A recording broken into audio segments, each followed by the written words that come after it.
there. This is Welsh ASMR 82. Hey, how are you doing? So in today's video, ASMR video, with lots of map tracing, with this map, or atlas, road atlas specifically, of Europe, we're going to just look through a couple of pages and look at lots of different countries and cities in Europe, with the aim of helping you relax whilst I switch between soft spoken and whispers and do some map tracing and talk, ramble about different places in Europe. Do you know where we are? Surely you've heard of Venezia or Venice. We are in Italy. It's actually the border over here, the modern border. This was all Italy at one point as well. So the border here, and this is Slovenia. Now, I've been to Slovenia. I went to Ljubljana maybe 6 or 7 years ago, and it was sensational. Absolutely loved it. Would desperately love to go back. The things I liked about it were that it's very friendly, very welcoming, lots to do, lots of really good bars and restaurants, great food. Everyone seems to speak impeccable English, and the cuisine is very interesting because Slovenia has got Italy to one side, Croatia to the other, and then it's got Austria here, and if I can just, don't think I can show you exactly. Let me try harder. Up here it shares a border with Hungary as well,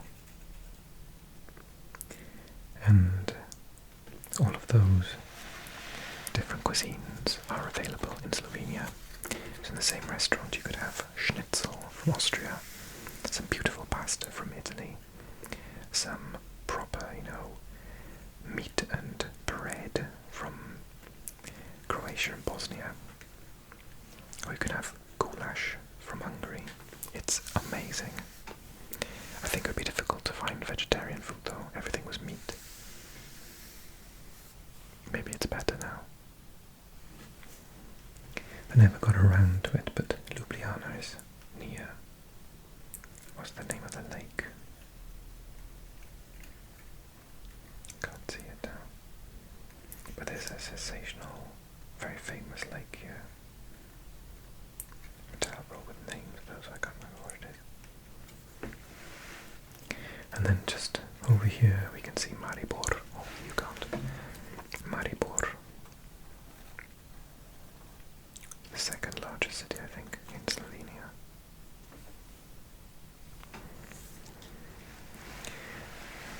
Okay, let's go back to Italy for a second then. I got distracted, which is pretty easy.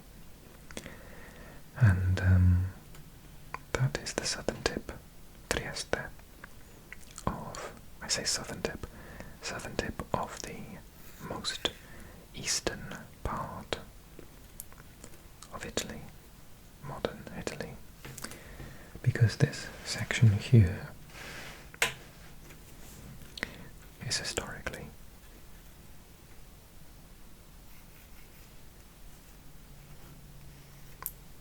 was historically part of Italy as well, and much further down as well, I believe. So we'll check your geography skills. If this is Italy, this is Slovenia, what country is this then?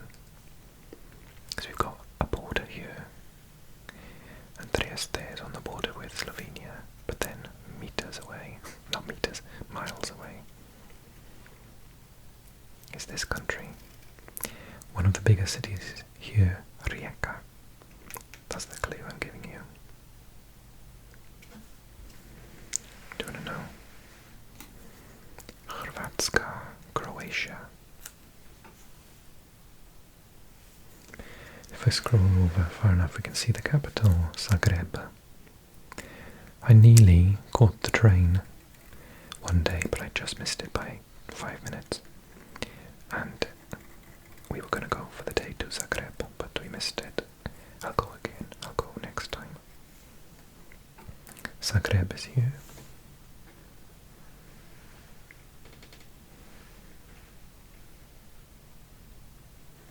And then we can just see here.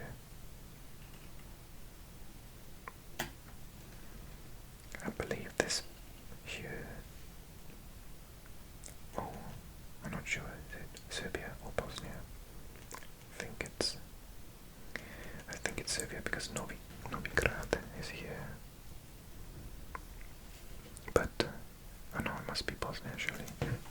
Page 83. Should we find out?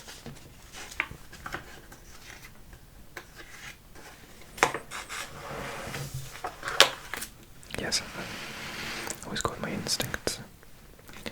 So it was Bosnia and Herzegovina. Bosnia-Herzegovina and Novigrad. I was getting Novigrad mixed up with Novi Sad. Novigrad is here, the new city, I guess. And then Croatia does this really funny thing of hugging the border with Bosnia all the way down. And yeah. Krajina, Prijedor. And then you've got the Croatian coastline, which is sensationally beautiful. We can see a couple of major tourist destinations here. I think one of the most is Split. Correct me if I'm wrong, was Split the place where they filmed Game of Thrones? Was that King's Landing? So you've got all these beautiful islands everywhere.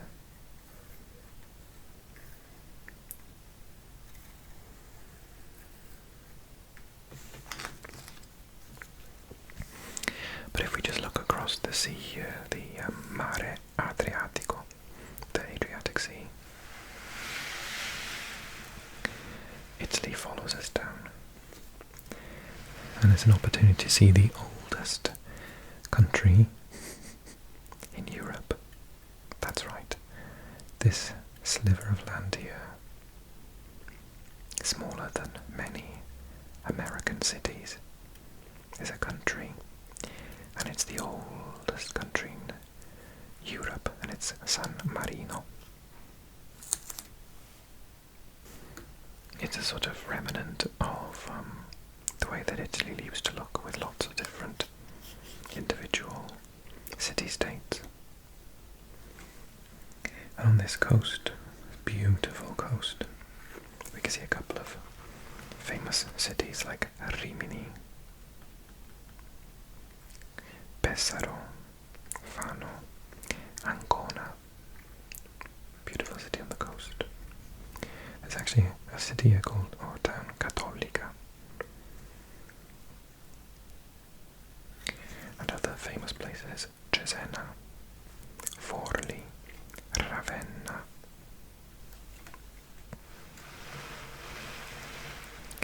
And if we look a little bit more inland, we can see Perugia. I like the way this atlas has put the accents on to help with the pronunciation, which normally don't appear in Italian.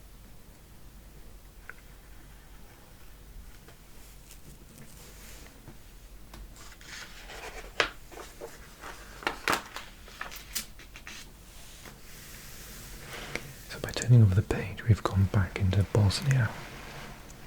We could take a little closer look at it. Sarajevo is here. This is the capital of Bosnia and Herzegovina. Zenica is here. And it's a good opportunity to show you actually two things.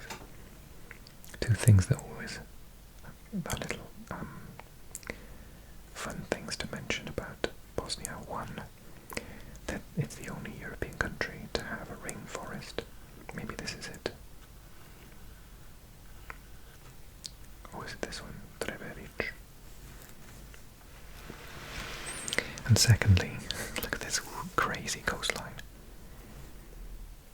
The only coastline Bosnia has is this bit here. So that's how you can get out to the sea. Because not only is this Croatia and the island itself here, but then it continues as Croatia all the way down.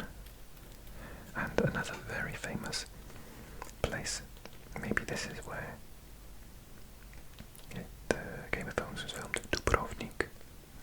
Very popular tourist destination as well.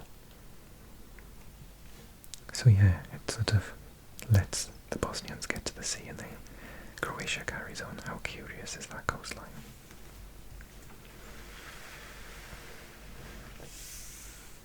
But then we have a different country. This country is relatively young. And in its native language, it is Černa Gora. I think this means black mountain. And the word in English we use is Montenegro, which is sort of Spanish or maybe Italian for Montenegro is black mountain. Is it Latin? No, I don't think so. Montenegro. Negro is Spanish, Monte sort of Spanish, but yeah, I wonder where the naming convention came from. But in their native language it is the same word, Černa Gora, black mountain. We can't see its capital on this particular page, but we can see one city of Nikšić. And so this is the top of that country. It's a relatively small country. And then up here we have Serbia. Serbia, much larger country. And you can see the size of the capital city, much larger than many places we've seen today. Belgrade, the White City. Like the confluence of two major rivers. I've said this in videos before. The Danube, Dunav. And what's this one? I always forget what this one's called. I can't see it labelled here.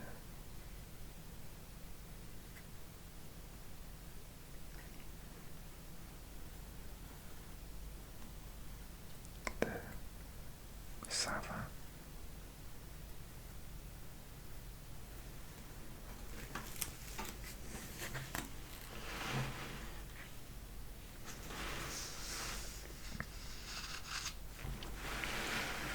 And then if we look a little further down, we have a really young country. This is Kosovo.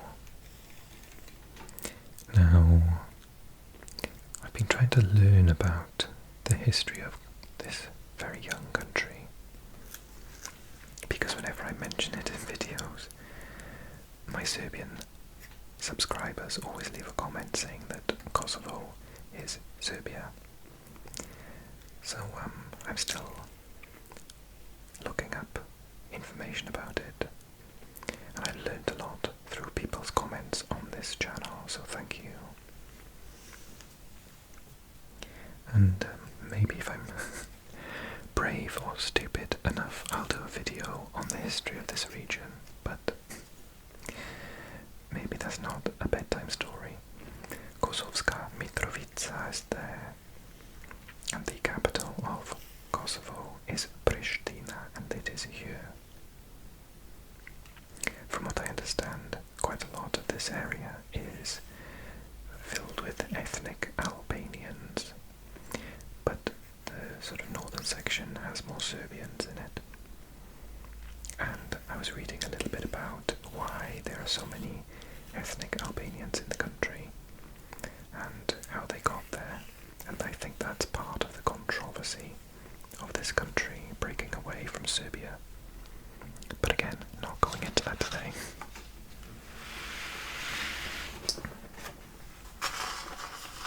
Now the curious thing is, I've turned over, now we're on Portugal. I wanted to go down 116.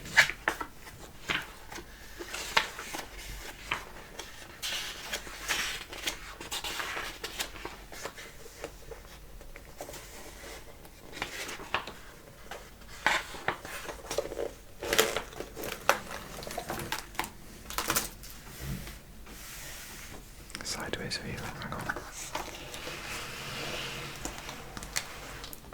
That's better. Okay. So, if we go down a little bit, we can see that's the southern tip of Montenegro, I believe. This is another country.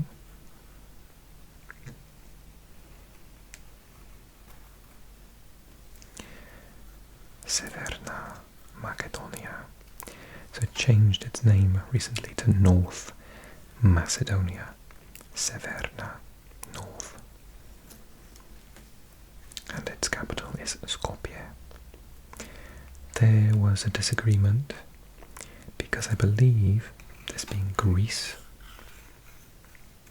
this is Thessaloniki, large city in the north. And I think this region is called Macedonia. And so they didn't like that this country called themselves Macedonia, Macedonia in their own language. And so there was poor relations between the two countries, Greece and North Macedonia. For a long time it was called the FYROM, Macedonia, the former Yugoslavic Republic of Macedonia. And I think in the end they said, well, what would make you happy? And they said, well, just, don't call it Macedonia. And they said, what about Northern Macedonia? Because this is historically, I believe, one region. This was Northern Macedonia, and this is Southern Macedonia. And the Greeks were like, do you know what? Yeah, that'll be okay. So they kept their flag, kept their borders, but just put Northern, or North, in front of the Macedonia, and the Greeks are very happy.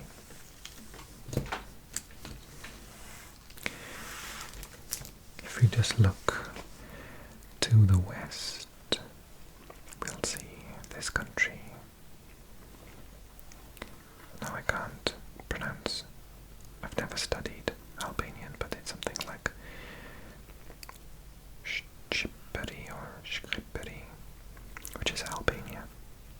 Tirana is the capital.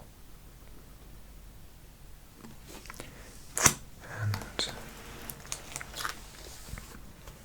there are lots of Albanian speakers in Greece, in North Macedonia, in Montenegro, in Kosovo, and historically in the southern tip of Italy as well, I believe. And then we've got Greece. Now, what always shocks me about Greece is that it's got quite a large landmass compared to its neighbours, and many, many islands. If I show you the next page down, if we look past Larissa and Volos,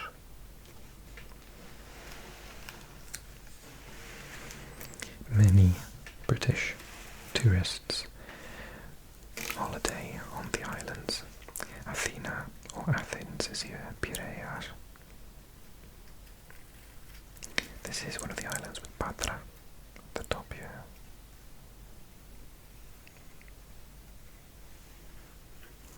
This is the Mirtu Pelagos, the Mirtu Sea. of all these stunning islands, including the island, one of the largest islands in the Mediterranean. This is Crete, or Crete, with Heraklion as the capital. The capital, not of a country, but of an island. Chania is here. Matala.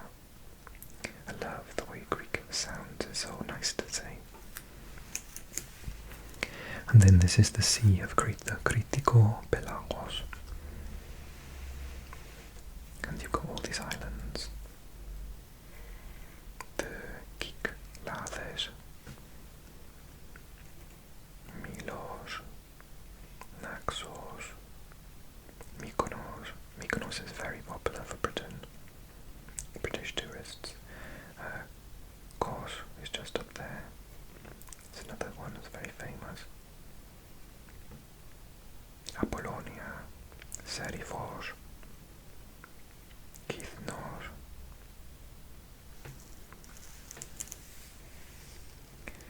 And then, I'll get back to it.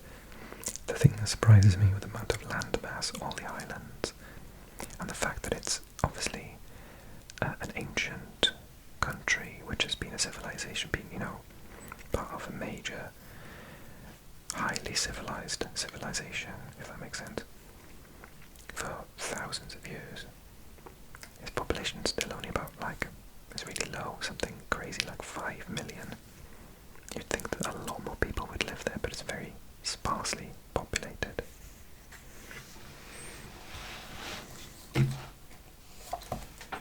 So bump the light. And anything over the west of these, or the other side of these, are all Greek islands. Lesbos is another popular one for British tourists. This is Limnos, I think. Samothraki.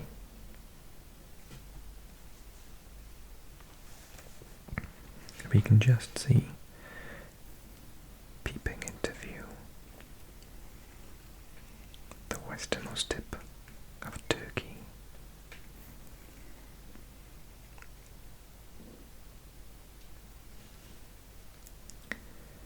And Turkey is kind of famous because it holds this part of the mainland Europe, and there's a tiny section here, then Istanbul is there, and then the rest is the peninsula which comes off Asia. So technically it straddles two continents. It's a transcontinental country. Other examples of transcontinental countries are Egypt, which is mostly in Africa but has a sliver of land which comes into Asia.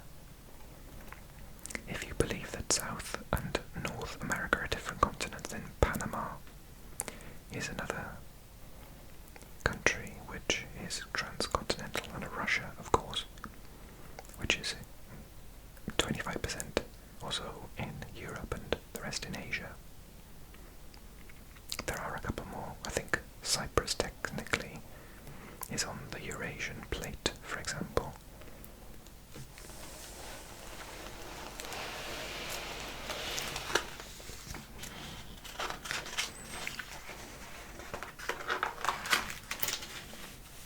Before we finish, we'll have a quick look at Istanbul to explain what I mean. So if you imagine this is a tiny part of a very large country of Turkey, and it stretches far into the east. The capital is not Istanbul any longer, which used to be called Constantinople when the Romans were here, and it was their capital of the Eastern Roman Empire, I believe. But Ankara is the capital of Turkey. It's actually not as large as Istanbul, but it is the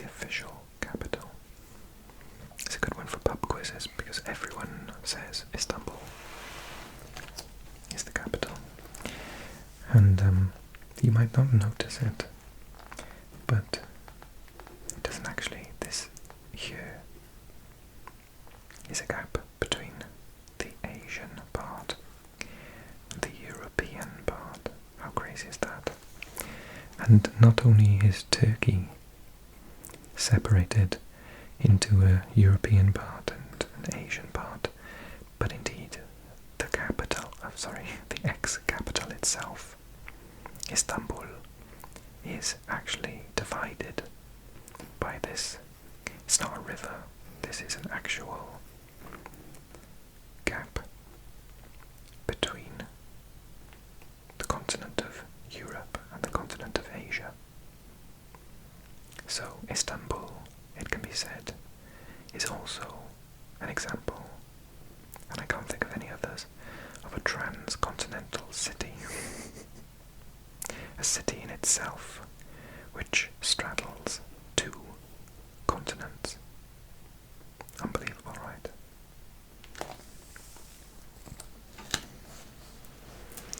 And I hear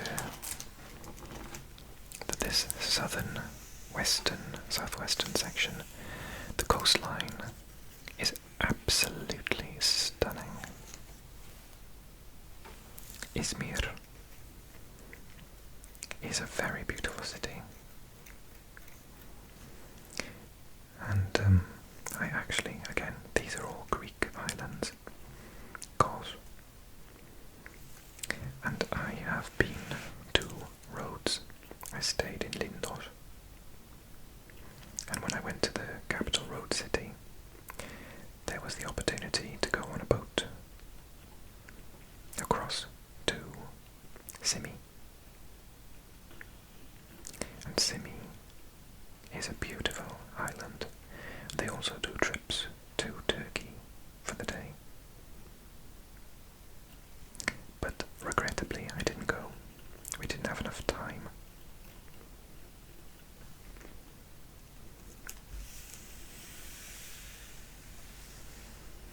But I hopefully will get to go to Turkey one day in the future.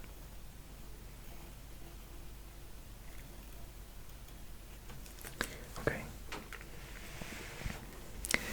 I really hope that you enjoyed this little journey around Europe and Asia and my silly little rambles. Yeah, of course, if you love listening to my silly little rambles, consider joining me on Patreon for extra videos and early access to videos on this channel.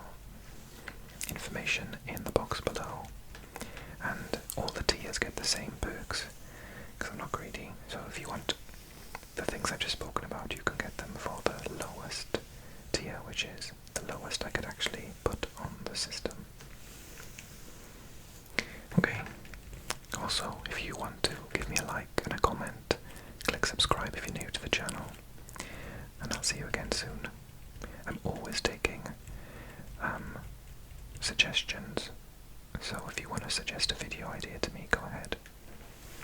But for now, from me, from Turkey, and the rest of Europe, good night everyone. Bye bye.